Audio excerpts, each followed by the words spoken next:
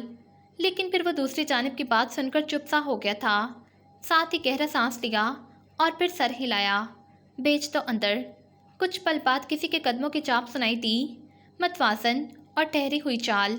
Office کا دروازہ ہلکا سا بجا اور پھر کوئی اندر داخل ہوا۔ اس نے لمحے پر کو سر اٹھا کر دیکھا تھا، سامنے حنیفہ استادہ تھے۔ ان کا چہرہ حد درجہ سفید تھا، آنکھوں میں زخمی سا تاثر لیے وہ اسے ہی دیکھ رہے تھے۔ مصطفیٰ نے کرسی سے ٹیک لگا کر ایک پل کے لیے ٹائی کی گرہ ڈھیلی کی تھی۔ چہرے پر ہلکا سا اضطراب بھی تھا جسے وہ ضبط کیے بیٹھا تھا۔ اس کے انداز کا اصل سکون خاصا متزلزل لگتا تھا۔ آؤ حنیفہ، بہت دیر کر دی تم نے آتے آتے۔ اس نے ساتھ ہی کسی اچھے میزبان کی طرح سامنے موجود کرسی کی جانب اشارہ کیا تھا۔ حنیفہ اسی خاموشی سے آگے بڑھ آئے، لیکن وہ بیٹھے نہیں، وہ یہاں بیٹھنے نہیں آئے تھے۔ کیا میری بیٹی تمہاری بیٹی نہیں تھی مصطفیٰ؟ کیا ہم کسی وقت میں دوست نہیں تھے؟ ان کی آواز میں زخم سا تھا۔ وہ انہیں چہرہ اٹھائے چند پل دیکھتا رہا، انہیں دوبارہ بیٹھنے کو کہا تک نہیں۔ وہ میری بیٹی نہیں تھی حنیفہ، وہ میرے رقیب کی بیٹی تھی۔ وہ میری بیٹی کیسے ہو سکتی تھی؟ کیا تم بھول گئے کہ شگفتہ نے مجھے دھتکار کر تم سے شادی کی تھی؟ کیا تمہیں لگتا ہے کہ میں دشمنیاں بھول جانے والا انسان ہوں؟ ہم کبھی دوست تھے۔ انہوں نے آگے بڑھ کر غصے سے دونوں ہاتھ ٹیبل پر رکھے تھے۔ مصطفیٰ متاثر ہوئے بغیر اسے دیکھ رہا تھا۔ ہم دوست تھے حنیفہ، ہم دوست ہیں نہیں۔ اچھا نہیں کیا تم نے میرے ساتھ۔ تم نے اپنے دل کی پرانی خلش کا بدلہ میری بے قصور بیٹی سے لیا ہے، بجائے اس کے کہ تم اپنے پاگل بیٹے کو ایسے کسی بھی کام سے پاس رکھتے۔ تم نے اس کی مدد کی، تم نے اسے ایسے کھنونے کام پر ابھارا، تم نے اس کی تصحیح نہیں کی۔ تم اس جرم میں برابر کے شریک ہو۔ تم کورٹ میں کچھ ثابت نہیں کر سکتے، یہ وقت بتائے گا۔ میں تمہیں ہر عدالت میں گھسیٹوں گا۔ ایسی گھٹیا ساکھ کے بعد لوگ تمہیں یا تمہارے بیٹے کو ووٹ دینے سے بھی خوفزدہ ہوں گے۔ تمہارا سیاسی کریئر ختم ہو چکا ہے مصطفیٰ حسن، اور میں اس بات کو یقینی بناؤں گا کہ تمہارا بیٹا اور تم آئندہ کسی بھی لڑکی کی زندگی کو جہنم نہیں بناؤ۔ وہ اگلے ہی پل پلٹے اور تیزی سے باہر نکلتے چلے گئے۔ مصطفیٰ حسن نے لمحے پر کو بند ہوتے دروازے کی جانب دیکھا اور پھر گہرا سانس لیا۔ اسے یک لخت ہی کثافت سی محسوس ہونے لگی تھی۔ آفس کی بلند و بالا عمارت کے باہر گاڑیاں، رپورٹرز اور کئی لوگ موجود تھے۔ عجیب افراتفری سی تھی ہر جانب۔ انہی گاڑیوں کے درمیان پولیس کی گاڑیوں کا سائرن بھی بجنے لگا تھا۔ باہر نکلتے حنیفہ نے لمحے پر کو ٹھہر کر دیکھا تھا۔ پولیس کی بھاری نفری اب تیز قدموں کے ساتھ مصطفیٰ حسن کے آفس کی جانب بڑھ رہی تھی۔ رپورٹرز میں یکدم ہی نئی خبر ملنے کی پرجوش سی خوشی دوڑ گئی تھی۔ انہی افسران کے درمیان انہیں ارمان بھی دکھائی دیا تھا۔ وہ بھی اسی تیزی سے ساتھ موجود افسر سے بات کرتا عمارت کے اندر داخل ہو رہا تھا۔ مصطفیٰ حسن کے سیکیورٹی گارڈز انہیں اندر داخل ہونے سے روک رہے تھے۔ عجیب شور ہنگامہ سا تھا۔ انہوں نے نظریں پھیری اور پھر آگے بڑھائے۔ انہیں اب محض اپنی بیٹی کی فکر تھی جو زخمی حالت میں ایمرجنسی میں ہسپتال پہنچائی گئی تھی۔ وہ اب اسی متوازن چال کے ساتھ چلتے اس شور ہنگامے سے دور ہوتے جا رہے تھے۔ انہیں اب اس میں سے کسی چیز میں کوئی دلچسپی نہیں تھی۔ ہسپتال کی راہداری بہت سرد تھی۔ رات کے اس پہر ہر جانب گہری خاموشی تھی۔ راہداری کی بہت سی بتیاں گل تھی، اسی لیے مبہم سا اندھیرا بھی ہر جانب پھیلا ہوا تھا۔ حنیفہ اور سلیمان راہداری میں استادہ تھے۔ پریشانی اور بے چینی تھی کہ سانسوں کے ساتھ ہر پل بڑھتی ہی جا رہی تھی۔ راہداری کے ایک طرف کرسیاں رکھی تھیں۔ حنیفہ اور سلیمان شانہ بشانہ ان کرسیوں پر براجمان تھے۔ یاسر ان کے مخالف سمت میں کھڑا تھا، بالکل خاموش، بہت خاموش۔ سلمان نے ایک بے بس نگاہ اس پر ڈالی اور پھر حنیفہ کی جانب دیکھا۔ میں تمام غلط فہمیاں دور کر سکتا ہوں حنیفہ۔ ایک پل کے لیے انہوں نے چہرہ پھیر کر پرشکوہ نگاہوں سے سلمان کا چہرہ دیکھا تھا، پھر گہرا سانس لیا۔ میں فی الحال کوئی بات نہیں کرنا چاہتا سلمان، اور یاسر سے اس بارے میں بات کرنے کو تم بھول جاؤ۔ وہ اب تمہاری کوئی وضاحت نہیں سنے گا، نہ ہی کسی وضاحت پر یقین کرے گا۔ تم اسے اچھے سے جانتے ہو، انہوں نے دھیمی سی آواز میں کہا تھا، پھر لمحے پر کو چہرہ پھیر کر وہاں دیکھا جہاں وہ کھڑا تھا۔ اس کی پیشانی پر بال بکھرے ہوئے تھے، ڈریس شرٹ کے 2 بٹن کھلے تھے اور اس پر خون کے دھبے بھی لگے تھے۔